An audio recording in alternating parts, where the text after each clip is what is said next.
ಎಲ್ರಿಗೂ ನಮಸ್ಕಾರ. ನಿಜವಾಗ್ಲೂ ನಮ್ಮ ಕನ್ನಡಿಗರಿಗೆ, ನಮ್ಮ ಕನ್ನಡ ಜನತೆಗೆ ಯಾವ ತರ ನಾನು ಕೃತಜ್ಞತೆ ಹೇಳ್ಬೇಕು ಅಂತಾನೆ ಗೊತ್ತಾಯ್ತಿಲ್ಲ. ನಿಜವಾಗ್ಲೂ ನಾನು ಬಿಗ್ ಬಾಸ್ ಮನೆ ಒಳಗಡೆ ಇದ್ದಾಗ ಹೊರಗಡೆ ನನಗೆ ಈ ತರ ಸಪೋರ್ಟ್ ಸಿಗ್ತೈತೆ, ಈ ತರ ನನ್ನ ಎಲ್ಲ ಪ್ರೀತಿಸ್ತವ್ರೆ, ಆ ಪ್ರೀತಿ ಪ್ರೋತ್ಸಾಹ ಕೊಡ್ತವ್ರೆ ಅಂತ ಕನ್ಸ್ ಮನ್ಸಲ್ಲೂ ಅನ್ಕೊಂಡಿರ್ಲಿಲ್ಲ. ಸಖತ್ ಖುಷಿ ಆಯ್ತು ಆಚೆಗೆ ಬಂದಾಗ. ಇನ್ನೂ ನನಗೆ ನಾನೇ ನಂಬಕೈತಿಲ್ಲ. ಆಮೇಲೆ ನನಗೆ ಸಖತ್ ಖುಷಿ ಆಗೋದೇನಂದ್ರೆ, ನಮ್ಮ ಯೋಧರಾಗಿರ್ಬೋದು ಅವ್ರು ವಿಡಿಯೋ ಮಾಡಾಕ್ತಾರೆ.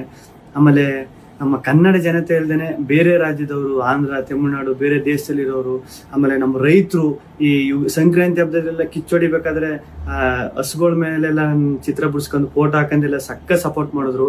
ಆಮೇಲೆ ನಮ್ಮ ಆಟೋ ಡ್ರೈವರ್ಸು ಸ್ಟಿಕ್ಕರ್ಸ್ ಎಲ್ಲ ಹಾಕೊಂಡು, ಆಮೇಲೆ ಪಾಪ ಈ ಟ್ಯಾಟೋ ಹಾಕೊಂಡು ಅವ್ರು ಯಾರು ಅಂತಾನೆ ಗೊತ್ತಿಲ್ಲ ಪಾಪ, ಆ ಟ್ಯಾಟೋ ಎಲ್ಲ ಹಾಕೊಂಡು ಅಷ್ಟೊಂದು ಪ್ರೀತಿ ತೋರಿಸಿದ್ರು. ಒಬ್ರು ಇಬ್ರು ಅಂತ ಹೇಳೋಕ್ಕಾಗೋದಿಲ್ಲ, ಚಿಕ್ಕ ಮಕ್ಕಳಿಂದ ಹಿಡಿದು ದೊಡ್ಡವ್ರವರೆಗೂ ಅಷ್ಟೊಂದು ಪ್ರೀತಿ ಪ್ರೋತ್ಸಾಹ ಕೊಟ್ಟು ಈಗಲೂ ಕೊಡ್ತಾ ಇದ್ದೀರಿ. ನಿಜವಾಗ್ಲೂ ನಾನು ಬದುಕಿರೋವರೆಗೂ ಇನ್ನೊಂದು ಸಖತ್ತು ಆಶ್ಚರ್ಯ ಆಗಿದ್ದು, ಖುಷಿಯಾಗಿದ್ದು. ನಮ್ಮ ಮೀಡಿಯಾ, ನಮ್ಮ ನ್ಯೂಸ್ ಚಾನೆಲ್ಗಳು ಅಷ್ಟೊಂದು ಸಪೋರ್ಟ್ ಮಾಡಿದ್ರು ನಂದು. ಆಮೇಲೆ ನಮ್ಮ ಸೋಷಿಯಲ್ ಮೀಡಿಯಾದವರು, ಸೋಷಿಯಲ್ ಮೀಡಿಯಾದಲ್ಲಿ ನಾನು ನಿಜವಾಗ್ಲೂ ಒಂದೇ ಒಂದು ನನ್ನ ಬಗ್ಗೆ ಒಂದು ನೆಗೆಟಿವ್ ವಿಡಿಯೋ ಆಗಲಿ, ಒಂದು ಟ್ರೋಲ್ ವಿಡಿಯೋ ಆಗಲಿ ಸತ್ಯವಾಗ್ಲೂ ನೋಡಿಲ್ಲ.